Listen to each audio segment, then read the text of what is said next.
Differential equation ये हमने drive कराई थी, आपको ध्यान हो सेकंड लेक्चर में, ठीक है ना।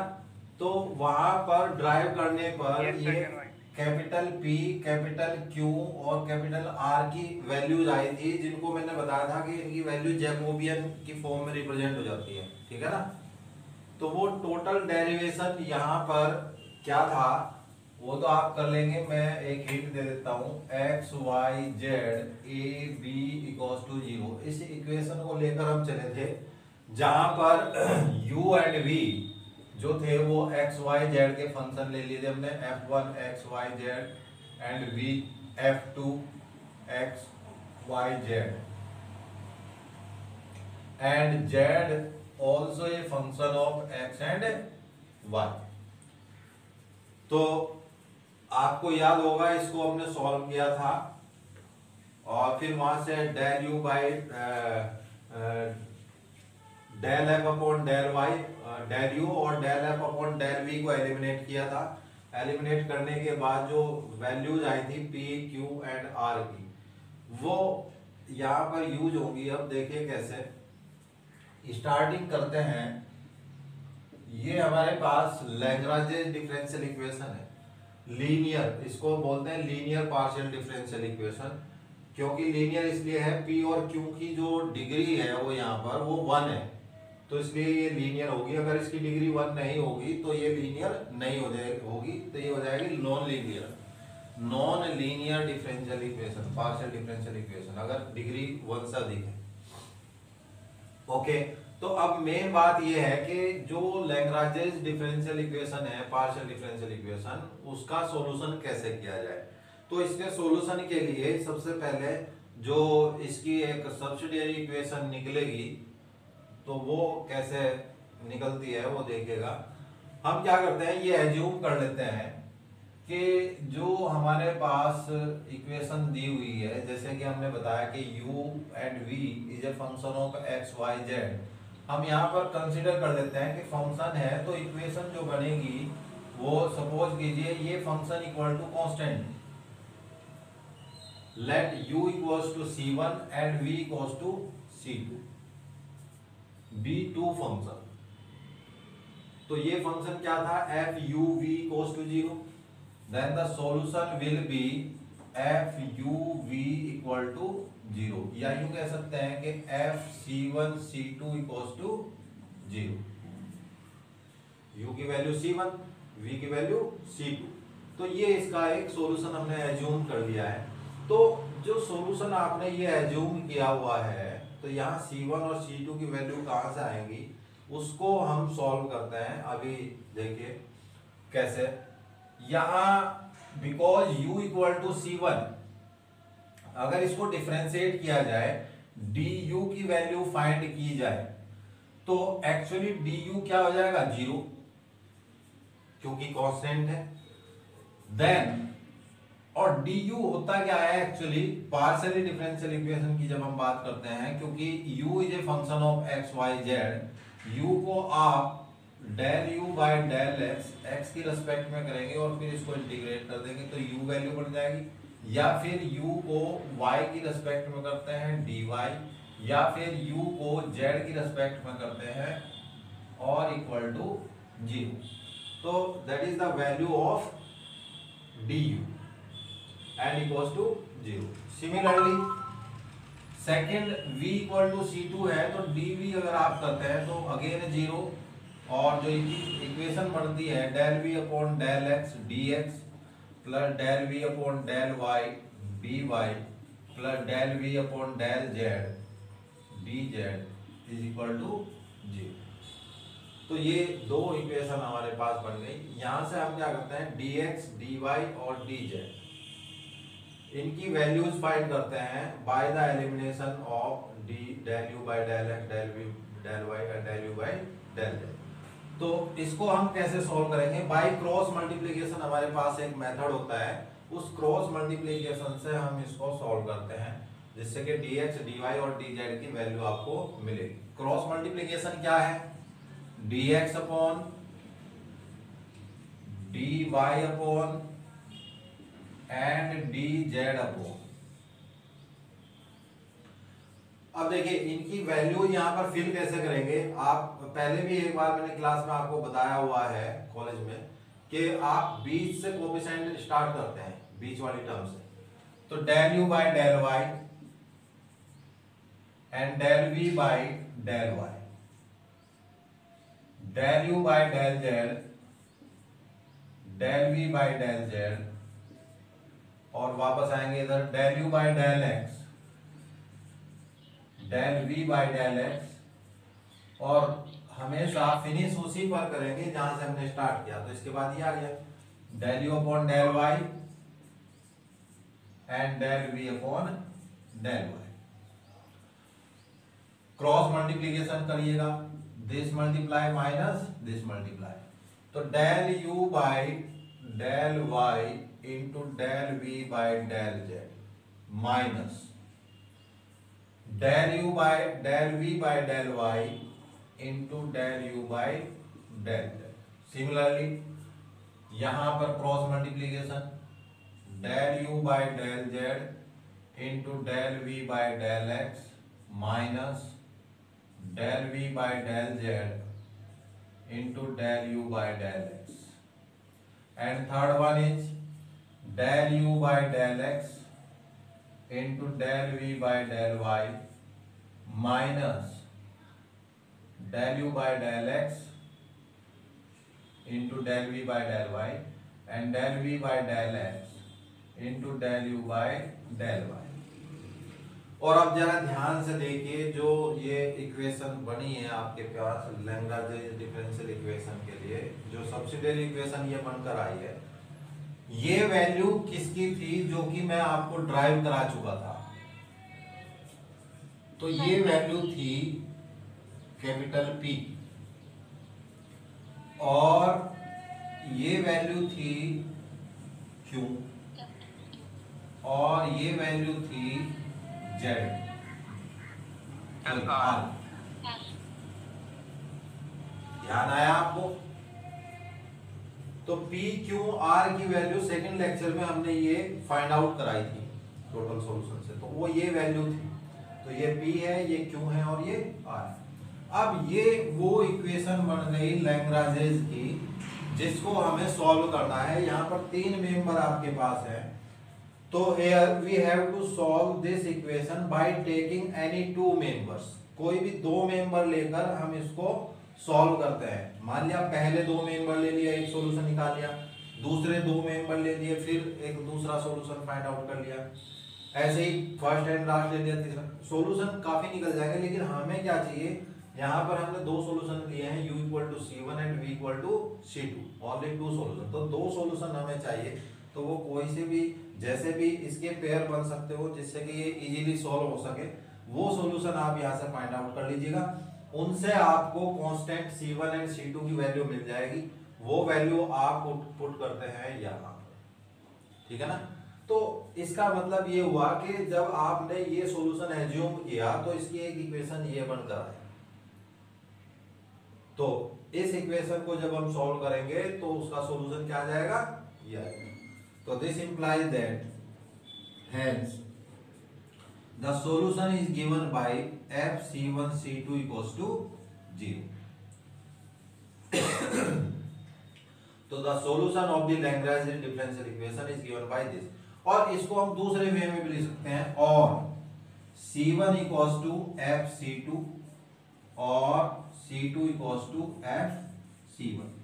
मतलब ये हमें सॉल्यूशन लिखने के तीन मेथड हैं। जब C1 C2 की वैल्यू आपके पास आ जाए, या तो आप इसमें पुट करें, या आप इस वाले मेथड में पुट करें, या फिर आप इस वाले मेथड में पुट करें, ठीक है ना।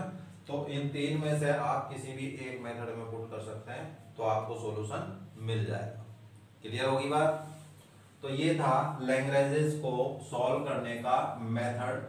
अब ये बीच का कुछ काम नहीं हमें करना, ये तो सिर्फ मैंने समझाया आपको कि ये क्यों आया। ये हमें क्या करना पड़ेगा, इसके डायरेक्ट बाद ये इक्वेशन लिखनी होगी, लैग्रेंज इक्वेशन बोलते हैं इसको। तो इसके डायरेक्ट बाद ये आप राइट डाउन करेंगे और इसको सॉल्व करेंगे टेकिंग एनी टू मेंबर। तो ये आप उस समय फिर आपके सामने एक क्वेश्चन होता है कि ये कहां से आया, तो वो मैंने बताया कि ये थ्रू दिस सॉल्यूशन आपके पास ये आया, ठीक है ना। तो इसको सॉल्व करने के लिए आपको ये इक्वेशन गिवन होगी। अब कैसे गिवन होगी हमेशा ध्यान रखना, P एंड P। तो समझ लीजिए ये P क्या है, एक्स वाई जेड का फंक्शन है कोई, इनटू यहां पर जो भी वैल्यू गिवन होगी तो वो इनटू P होगी। ये एक्स वाई जेड का function into q equal to x y z का फंक्शन, जिसके साथ में इनटू कुछ नहीं रहेगा। तो इस टाइप से इक्वेशन होगी। तो अब इसे राइट डाउन कैसे करेंगे, जो स्मॉल p का कोफिशिएंट होगा उसको dx अपॉन लिखेंगे, और स्मॉल q का जो कोफिशिएंट होगा उसको dy अपॉन लिखेंगे, और जो इक्वल टू r की वैल्यू होगी उसको dz के अपॉन में लिखेंगे डायरेक्टली, और फिर उसको सॉल्व करेंगे। जैसे कि हम एग्जांपल लेकर चल रहे हैं अभी, तो एक एग्जांपल ले लेते हैं।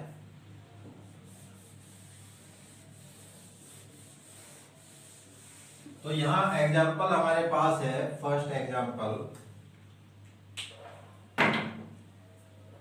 y क्यू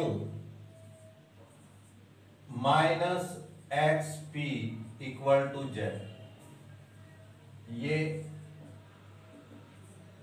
क्वेश्चन हमारे सामने है, इसको सॉल्व करना है। तो अब देखिए इसको सॉल्व कैसे करेंगे। यहां मैंने अभी बताया था कि जो भी p का कोफिशिएंट होगा उसको dx अपॉन लिखेंगे। तो p का कोफिशिएंट क्या है, माइनस एक्स। तो Lagrange's partial differential equation dx upon minus x equal to q का कोफिशिएंट है y, तो इसको लिखेंगे dy upon and equal to dz upon, जो इक्वल टू में फंक्शन होगा विदाउट किसी मल्टीप्लिकेशन वो dz के अपॉन लिखा जाता है। तो ये एक तरह से subsidiary equation, Lagrange's subsidiary equation हो गई, ठीक है ना, 3 मेंबर्स की। तो अब आप यहाँ पर कोई भी 2 मेंबर एक साथ लेकर सॉल्व करें, टेकिंग फर्स्ट 2 मेंबर्स।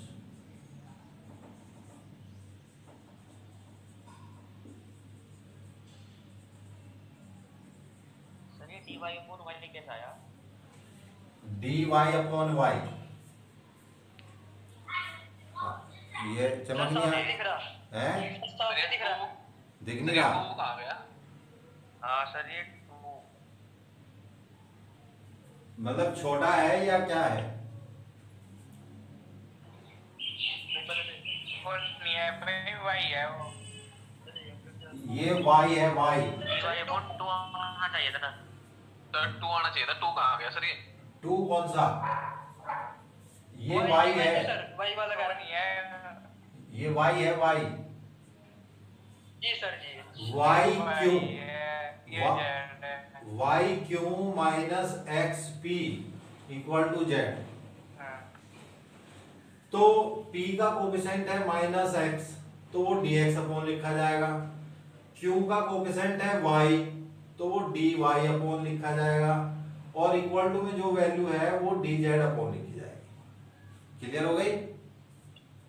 अब पहले 2 मेंबर आप ले रहे हैं, dx upon minus x equal to dy upon y। Yes sir,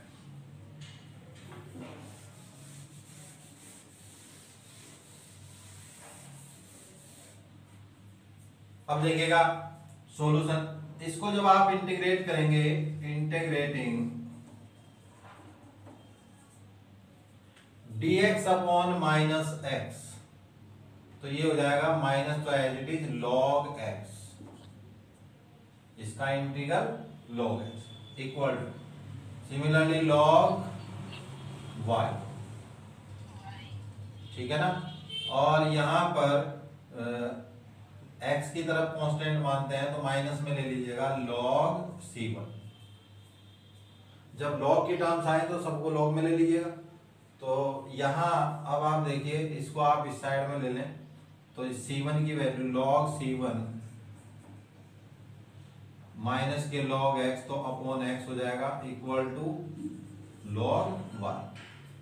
जब आप इसको इधर लेंगे तो ये प्लस में है, माइनस log x, तो log m minus log n क्या होता है, log m by n equal to log y। So from there C1 equal to log से लॉग रिमूव हो जाएगा, xc मल्टीप्लाई y के साथ, तो C1 इक्वल टू xy। तो ये फर्स्ट सॉल्यूशन हमें मिल गया। Second solution, taking last two members, तो लास्ट के दो मेंबर ले लीजिएगा आप, dy upon y equal to dz upon z। तो इसको जब आप सॉल्व करते हैं, इंटीग्रेट करते हैं, तो this is log y and log of z plus log of c2, ये आप c2 में ले सकते हैं। सो log y equal to log of c2z, log remove कर दीजिएगा, तो यहां से c2 की वैल्यू आपको मिलती है y अपॉन z। अब सॉल्यूशन की बात आती है, सॉल्यूशन क्या होगा इसका,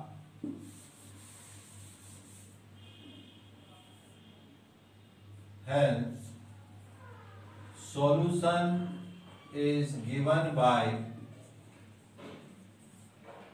f c1 c2 equals to 0। ये इसका सॉल्यूशन होता है। तो c1 की वैल्यू क्या है वो रख लीजिएगा, xy and y upon z।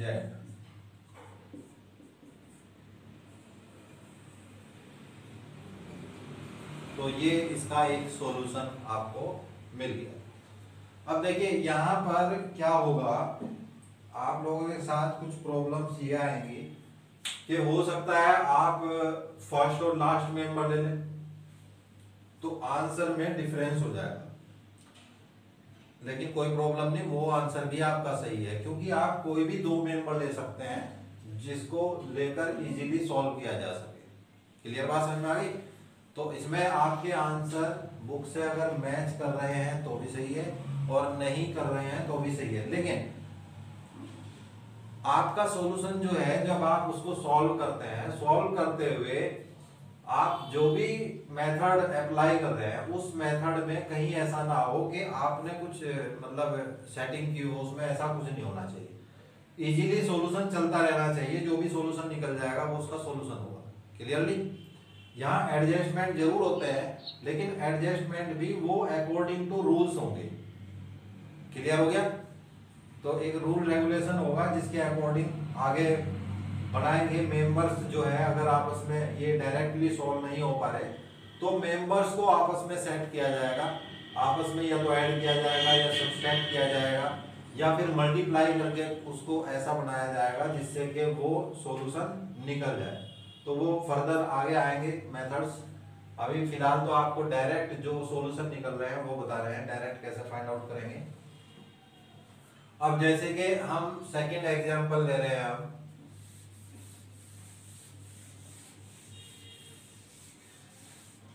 देखिएगा second example, y square p minus x y q is equal to x into z minus 2y। ये सेकंड क्वेश्चन है। अब देखिए इस क्वेश्चन को सॉल्व करने के लिए बिल्कुल वही मेथड, लैग्रेंज इक्वेशन लिखेंगे। तो आप स्टार्टिंग में एज्यूम करते ही हैं कि let C1 and C2 be the solution of the given partial differential equation, linear partial differential equation. तो देखिएगा here the Lagrange partial differential equation can be written as dx upon क्या होगा, जो p का मल्टीपल होगा y square equal to and dy जो कि q का मल्टीपल है minus xy and dz upon ये टोटल आएगा जो राइट हैंड साइड में होगा x इंटू जेड माइनस 2। ठीक है ना? dz अपॉन हमेशा जो इक्वल में होगा वो कंप्लीटली, बस ये ध्यान रहे कि टोटल इक्वेशन में p और q के मल्टीपल होंगे, बाकी सब विदाउट मल्टीपल होंगे, एक्स वाई जेड का फंक्शन होगा सिर्फ। तो जो ओनली एक्स वाई जेड का फंक्शन होगा उसके साथ एक्स्ट्रा कुछ नहीं होगा, तो वो डी जेड अपॉन हो जाएगा राइट हैंड साइड, उसको राइट हैंड साइड पे ले लेंगे हमेशा। कभी कभी ऐसा भी होता है कि ये मिक्स कर दिया जाता है, तो p को सेपरेट कर लीजिए, q को सेपरेट कर लीजिए, और जो रिमेनिंग टर्म्स हैं उनको हमेशा राइट हैंड साइड में लिख लीजिएगा। उसके बाद ये इक्वेशन लिख लेते हैं हम। अब इसके बाद सॉल्यूशन देखिएगा। सॉल्यूशन आप क्या करते हैं, यहाँ से आपको सोचना होगा कि कौन से दो मेंबर लें जिनको इजीली सॉल्व करें, जो सेपरेट हो सके, वेरिएबल सेपरेट हो सके। देखिए अगर आप ये दो मेंबर ले लेंगे तो y यहाँ से कैंसिल हो जाएगा, तो x x के साथ मल्टीप्लाई हो जाएगा, y y के साथ मल्टीप्लाई हो जाएगा, सॉल्यूशन निकल जाएगा। तो taking first two members dx upon y square and dy upon minus xy। तो यहां से y को आप कैंसिल कर लीजिए, तो y को कैंसिल करते हैं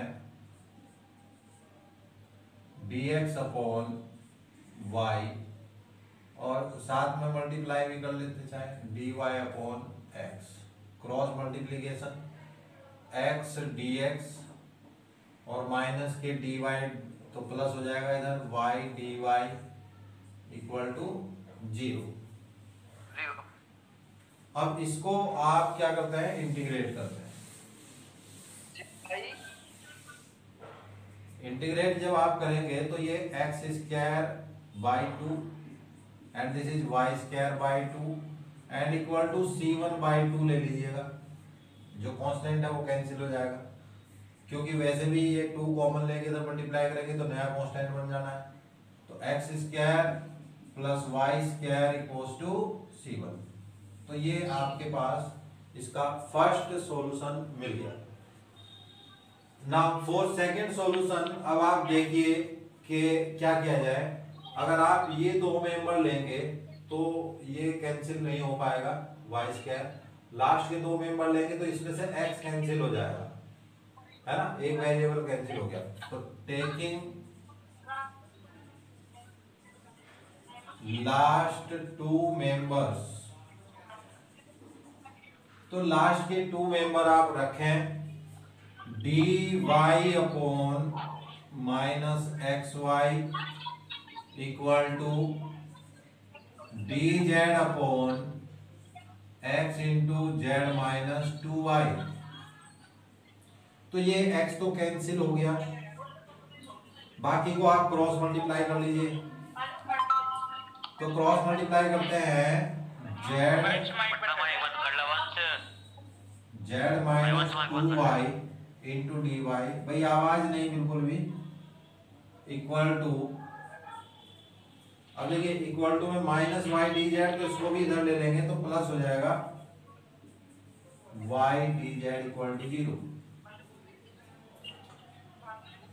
अब मल्टीप्लाई कर लो, इनको आपस में मल्टीप्लाई करते हैं, जेड डी वाई माइनस के 2y dy एंड प्लस के y dz इक्वल्स टू 0 और 2y dy equal to z dy plus y dz। अब देखिए यहां समझिए ये बात, मान लिया जाए डिफरेंशिएशन ऑफ एक्स वाई ले लूं मैं यहां पर, अगर इसको डिफरेंशिएट करता हूं तो क्या होता है, x dy, x as it is y का differentiation dy plus y as it is x का डिफरेंशिएशन dx। ये टर्म बनती है कि नहीं बनती है? अब यहां देखिएगा ध्यान से, z dy y dz, तो ये जो वैल्यू है dyz रखी हुई है, राइट, dyz यानी differentiation of yz, y as it is z का डिफरेंशिएशन और z as it is y का डिफरेंशिएशन, तो इसको हम dyz लिख सकते हैं। अब जब आप इसको इंटीग्रेट करेंगे, इंटीग्रेटिंग वाई स्क्वायर बाई 2 से 2 कैंसिल हो गया और यहां से ये डेरिवेटिव फिनिश हो जाएगा, ओनली बचता है वाई जेड और प्लस ए कांस्टेंट C2। तो C2 की वैल्यू आपको मिल गई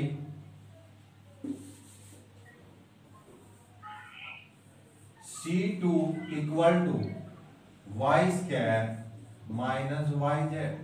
तो ये इसका सेकंड सॉल्यूशन हो गया। तो अब देखिएगा आगे चलते हैं। And now the solution is given by FC1 C2 equal to G। तो यहां C1 और C2 की वैल्यू रख लीजिए। C1 की वैल्यू जो आई थी वो x square plus Y square comma Y square minus Y Z equal to, और इसको ऐसे भी लिखा जा सकता है और X square plus Y square equal to F Y square minus Y Z और Y square minus Y Z equal to F X square plus Y square. तो मतलब ये तीन टाइप से सॉल्यूशन लिखा जा सकता है, किसी भी फॉर्म में आप सॉल्यूशन लिख सकते हैं। तो दैट इज द सॉल्यूशन। चलिए ये सेकंड क्वेश्चन था। अब थर्ड वन देखिए, थर्ड क्वेश्चन एक ऐसा आएगा जिसमें हम अपनी तरफ से कुछ एडजस्टमेंट करेंगे तब वो सॉल्व हो पाएगा।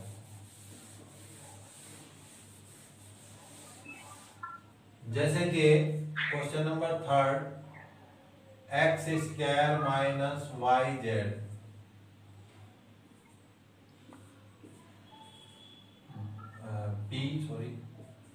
Plus Y square minus z x q and equal to z square minus x y. तो ये क्वेश्चन आपके सामने है। अब इसमें किस तरीके से एडजस्टमेंट चलेगा ये देखिएगा आप।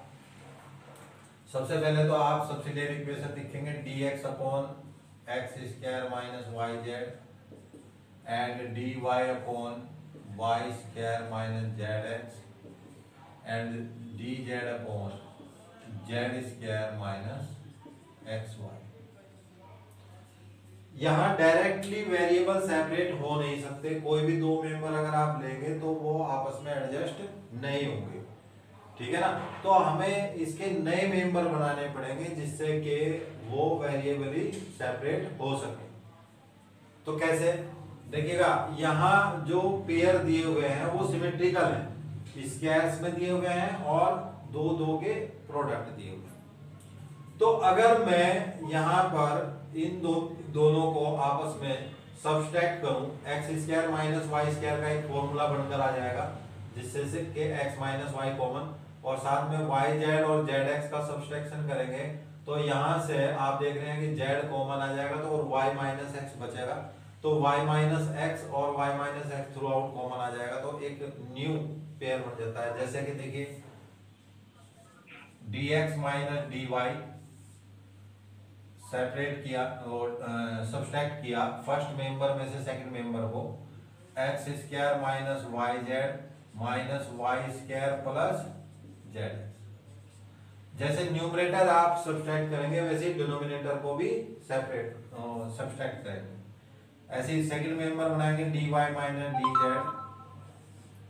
Y square minus z x minus z square plus x y, और थर्ड मेंबर जो हो जाएगा dz minus dx this minus this z square minus x y और माइनस के x square plus Y. Plus इसलिए हो रहा है क्योंकि बाहर से माइनस करेंगे तो अंदर वाला साइन चेंज हो जाएगा। अब देखिए dx अपॉन dx minus dy upon x square minus y square को एक साथ ले लिया जाए तो इसको x minus y into x plus y लिख सकते हैं, और ये दो से अगर आप z कॉमन ले लेंगे प्लस z कॉमन लेंगे तो क्या बचता है x minus Y.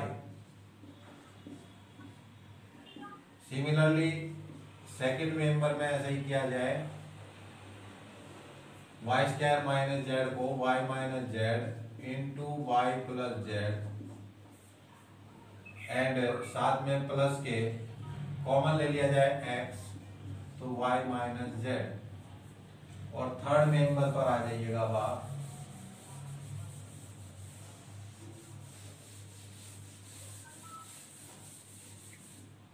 Equal to d Z minus D x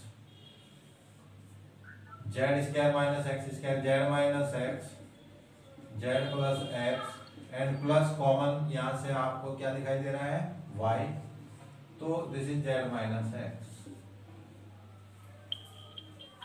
so dx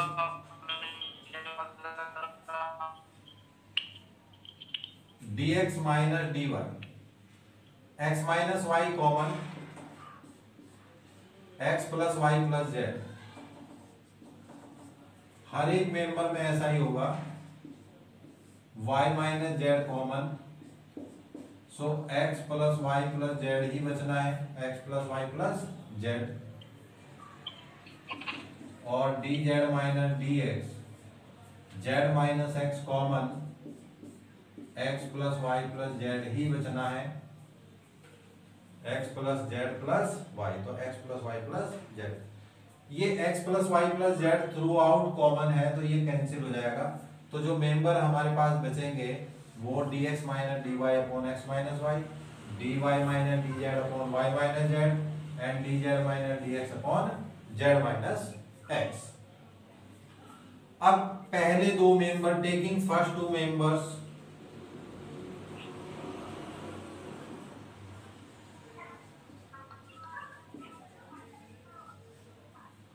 dx minus dy upon x minus y equal to dy minus dz upon y minus z।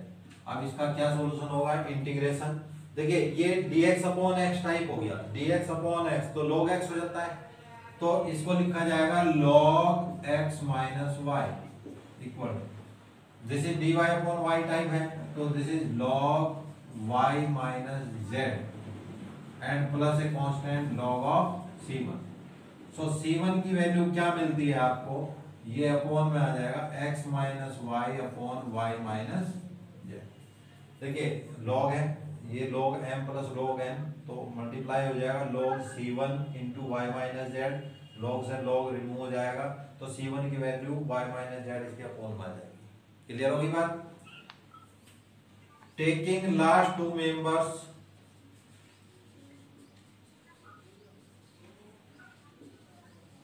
Last two member जब हम लेंगे last के two members आप लोगे तो वहां से solution क्या मिलेगा आपको सीधा सीधा लिख दिया जाए C2 equal to y minus z upon z minus क्योंकि ये log आ जाएगा ये log हो जाएगा प्लस log C2 हो जाएगा तो ये इसके अपॉन में आ जाना है तो ये वैल्यू हमारे पास आ गई तो कंप्लीट सॉल्यूशन क्या होगा hence the solution is given by f c1 c2 c1 की वैल्यू x minus y upon y minus z and c2 की value y minus z upon z minus x equals to 0 this one is answer तो ये वो question था जहां पर आपने क्या किया मेंबर्स तो बनाए लेकिन वो मेंबर्स से आप डायरेक्टली सॉल्यूशन पर नहीं पहुंच पाए तो आपने क्या किया मेंबर्स को चेंज किया अपनी तरफ से एक सिस्टम लगा अब देखो सिस्टम कैसा है सिस्टमेटिक है कि सिमेट्रिकल है x में से y को लेस किया तो y में से z को लेस किया और z में से x को लेस किया एक सिमेट्रिकल वे में आप हमने इसको एक तीन मेंबर्स में कन्वर्ट किया अब जो आपके पास न्यू मेंबर बनकर आए वो यहाँ पर क्या हो जाते हैं सेपरेट हो जाते हैं वेरिएबल्स आर सेपरेट तो ठीक है ना हाँ बताइए तो ये अब इसमें एक नया टाइप आएगा आगे न्यू टाइप क्या होगा यहां तो मेंबर्स आपने बनाए नए मेंबर अब ये भी होगा कि नए मेंबर नहीं बन पाएंगे तो फिर एक कोई न्यू वे आप लेकर चलेंगे कि नया वे क्या होगा तो उसको कंप्लीटली आपको समझाया जाएगा पहले, उसके बाद उस पर क्वेश्चंस कराए जाएंगे। वो जो थर्ड वे है तो वो कैसे हमें सॉल्व करना है। तो यहाँ पर एक बात ध्यान रखनी है कि इनके जो सॉल्यूशन है वो एक सिमेट्री होती है इनके अंदर हमेशा, अगर वो चलती रहे तो प्रॉपर वे में सॉल्यूशन निकल जाता है। लेकिन कहीं भी ऐसा ना हो कि आप ऐसे ही कोई तुक्केबाजी यूज करें और उसका सॉल्यूशन निकाल दें, वो नहीं होगा। इतना जरूर है कि सॉल्यूशन आपका बुक के साथ मैच ना हो पाए, लेकिन आपने प्रॉपर सॉल्यूशन किया है तो वो रिजल्ट भी आपका सही है। ओके, तो कल हम इसको आगे बढ़ाएंगे, इस टॉपिक को, जो थर्ड वे है हमारा उस पर क्वेश्चंस आपको कराए जाएंगे। तो कल चलते हैं, आज के लिए इतना ही। Thank you very much.